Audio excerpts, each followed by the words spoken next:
Didn't I? Open mic. Okay, time for open mic, name and address for the record, and we are gonna try to keep a timing on this because we're gonna have to move on today.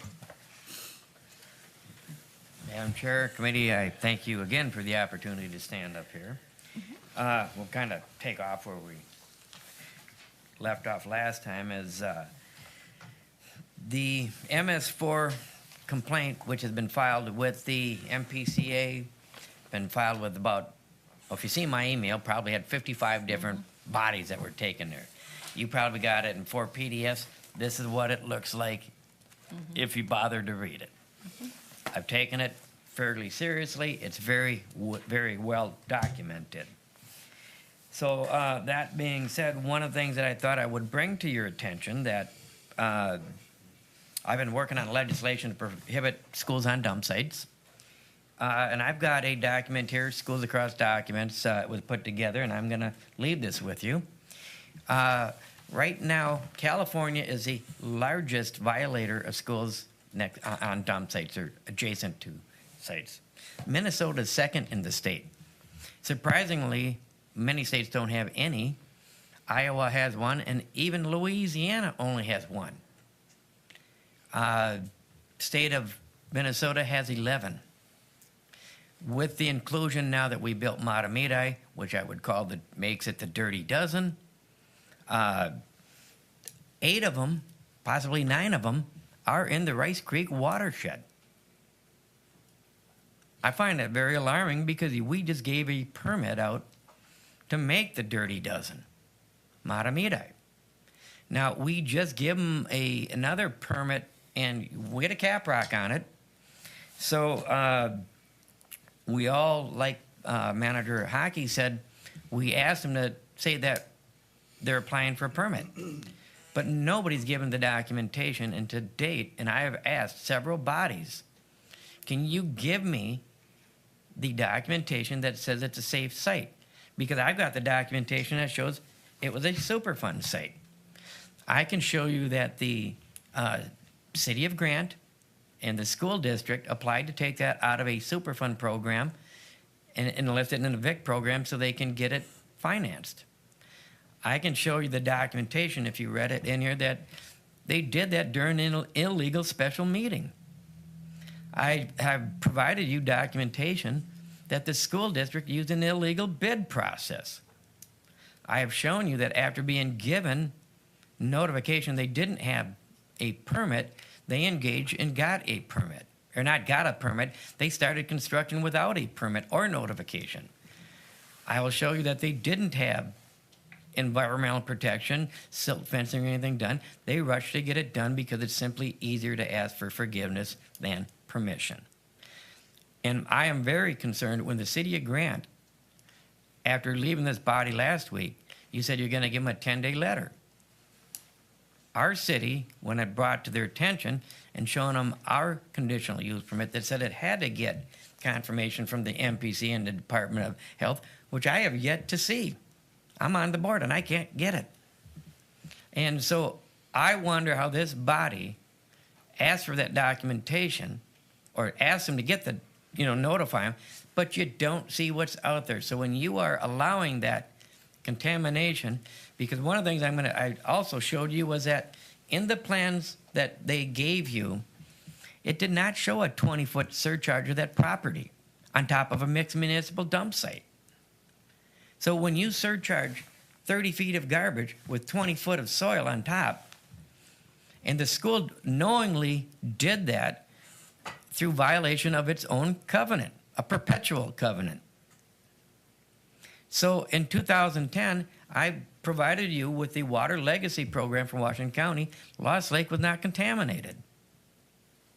In 2013, it was, because the other documentation I provided was from the Department of Labor and Industry plumbing section.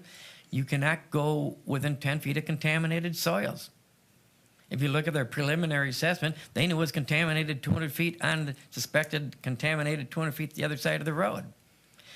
So Mr. Zick is correct when he says these are waterways that are entering into it's leaving City of Grant, going through Mahtomedi, to Lost Lake, and it's going right to your outfall in White Bear Lake, and it's entering your water system. And all these government agencies all kick it down the road because we have a very narrow scope of what we can do. So I take it personally. I will tell you my experience. I was called, my daughter told me my grandson, 6 years old, may be terminal. It's a call none of you ever want to get. You wonder what drives me? You wonder why my wife wonders why I don't sleep at night and I provide you with the documentation? That does. None of you should ever get that call. And that is your duty up here to protect these sources. So when I came here last week and I asked you to simply get the documentation that proves that it is safe, you know they violated willfully, knowingly, and they have not been fined or held accountable. They simply keep marching right on. They got a cease and desist order from the city of Grant at 1:17. Do you know when they got the call and the permit from the Race Creek Watershed? 1:24, 7 minutes later. No documentation from the MPCA or the Department of Health that this is a safe practice. Nobody's holding them accountable. And I'm here to hold you accountable. Because that's why this MS4 report has been filed with the city of Grant.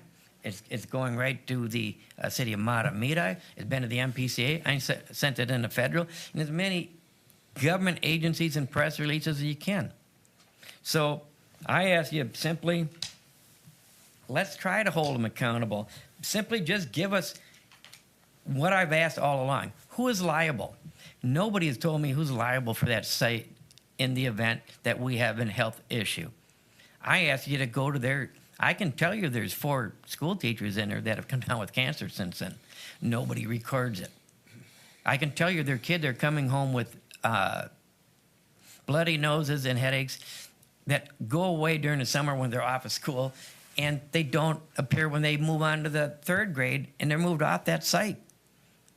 That doesn't happen anymore. Or they go to a different private school. They seem to stop. My question is, I've been working with Aaron Brockovich. Some of the stuff doesn't show up for 15 to 18 years later.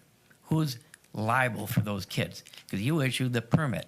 So when you say you're not liable, and the city of Grant is not liable, and the MPCA says it's not liable, the school district, the documentation I give you says they're not liable, my question is, who is liable for your kids?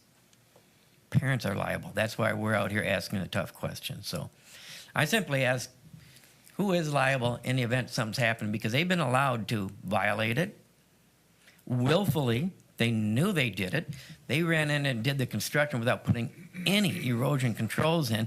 They tried to get as far down the road before they were caught. And they're not held liable.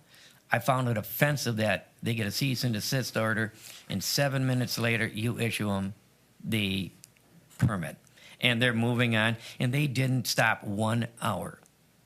I think our kids are more deserving of that.